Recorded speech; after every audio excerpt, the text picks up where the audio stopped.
নমস্কার দর্শক, সংবাদ আবির্ভাবের গুরুত্বপূর্ণ সংবাদে আপনাদের সকলকে স্বাগত। আমরা প্রত্যেক দিনের মতন আজকেও একটি বিশেষ এবং গুরুত্বপূর্ণ সংবাদ আপনাদের সামনে তুলে ধরব।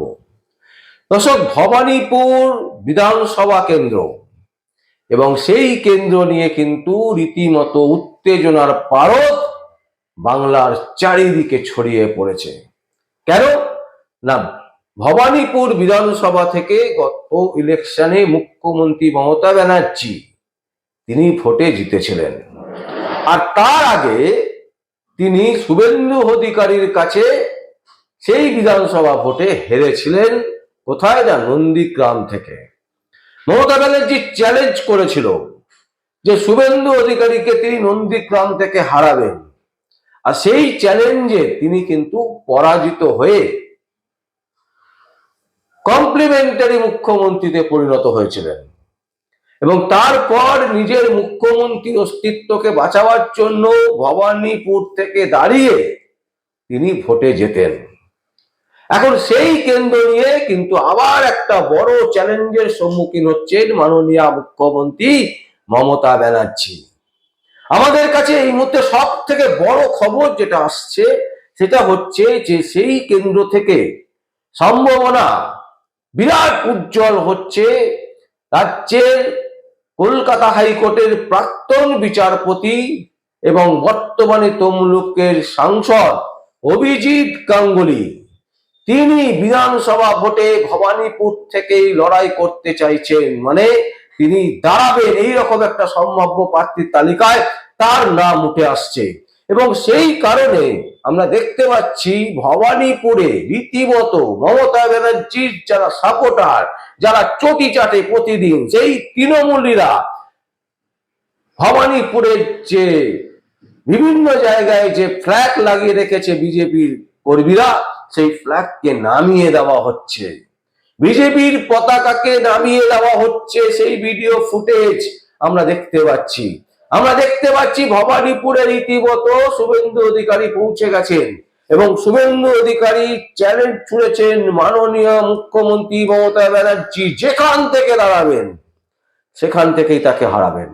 তাই সম্ভাবনা হচ্ছে মুখ্যমন্ত্রী মমতা ব্যানার্জি তিনি দাঁড়াতে চলেছেন ভবানীপুর থেকে। আমরা জানি না এই চ্যালেঞ্জের সম্মুখীন হবেন কিনা তিনি, বা শেষ মুহূর্তে তিনি ভবানীপুর পরিবর্তন করে অন্য কোনো একেবারে যেখান থেকে জেতা যাবে সেই রকম জেতা সিটে দাঁড়াবার সম্ভাবনাও কিন্তু উজ্জ্বল।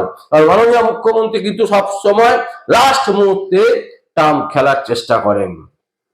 এবং আমাদের কাছে এই মুহূর্তে সব থেকে বড় খবর যেটা, সেটা হচ্ছে যে ভবানীপুর কেন্দ্র থেকে মাননীয় প্রাক্তন বিচারপতি অভিজিৎ গাঙ্গুলি তিনি কিন্তু মমতা ব্যানার্জির বিরুদ্ধে লড়াই করতে চলেছেন এবং পূর্ণ সমর্থন করছেন শুভেন্দু অধিকারী।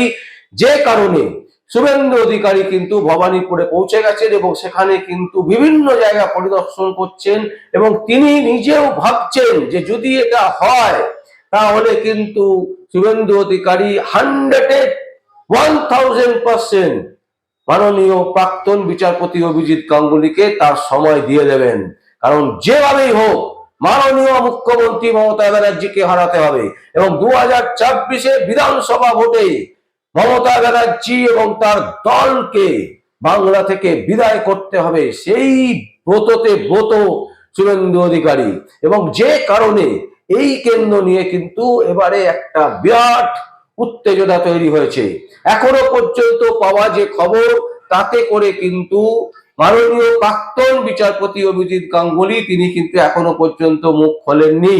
তিনি কিন্তু এখনো পর্যন্ত এই রকম সম্ভাব্য যে তালিকা সেই তালিকা নিয়ে কোনো কথা তিনি বলেননি। তাহলে কিসের বেসিসে এই জিনিস হচ্ছে? তার কারণ হচ্ছে শুভেন্দু অধিকারীর সব থেকে কাছের যিনি মানুষ তিনি হচ্ছেন মাননীয় প্রাক্তন বিচারপতি অভিজিৎ গাঙ্গুলি। শুভেন্দু অধিকারী বলেছেন যে মাননীয় মুখ্যমন্ত্রী মমতা ব্যানার্জি যেখানে দাঁড়াবেন সেখান থেকেই তাকে হারাবেন। তাই ভবানীপুর থেকে দাঁড়াবার সম্ভাবনা মাননীয় মুখ্যমন্ত্রী মমতা ব্যানার্জির সব থেকে বেশি। তাই সেখান থেকেই তিনি দাঁড়াবেন এটা মেনে নিয়ে, এটা মনে করেই কিন্তু শুভেন্দু অধিকারী ভবানীপুরে যাতায়াত শুরু করেছে। আবার অন্যদিকে দেখা যাচ্ছে মাননীয় মুখ্যমন্ত্রী মমতা ব্যানার্জি তার মেয়র কলকাতার মেয়রকে ফিরহাদ হাকিমকে পাঠানো হচ্ছে বারবার ভবানীপুরে। ভবানীপুর পরিদর্শনে কিন্তু বারবার ফিরহাদ হাকিম পৌঁছে যাচ্ছেন এবং সেখানে তিনি ভোটারদেরকে রীতিমতো হুমকি দিচ্ছেন, শান্তভাবে তাদেরকে ভয় দেখাবার চেষ্টা করছেন, এই অভিযোগও কিন্তু উঠে আসছে।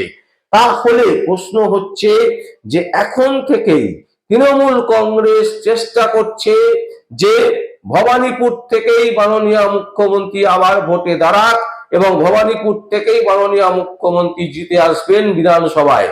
অন্যদিকে বিজেপি যেটা চাইছেন যে অভিজিৎ গাঙ্গুলি, প্রাক্তন বিচারপতি অভিজিৎ গাঙ্গুলিকে ভবানীপুর থেকে দাঁড় করানো হবে এবং সেখানে শুভেন্দু অধিকারী 100%-এর বেশি, 100-তে 1000% সময় দিয়ে মাননীয় প্রাক্তন বিচারপতি অভিজিৎ গাঙ্গুলিকে জিতিয়ে আনবেন। কারণ শুভেন্দু অধিকারী স্পষ্টত বলে দিয়েছেন মাননীয় মুখ্যমন্ত্রী মমতা ব্যানার্জি যেখানে দাঁড়াবেন সেখান থেকেই তাকে হারাবেন। তাই এই যে চ্যালেঞ্জ, এই চ্যালেঞ্জের সম্মুখীন হতে চলেছে কিন্তু ভবানীপুর এবং শেষ পর্যন্ত মমতা ব্যানার্জি সেই চ্যালেঞ্জ নিতে পারবে কিনা এখন সেটাই কিন্তু সব থেকে বড় প্রশ্ন চিহ্ন হয়ে দাঁড়িয়েছে।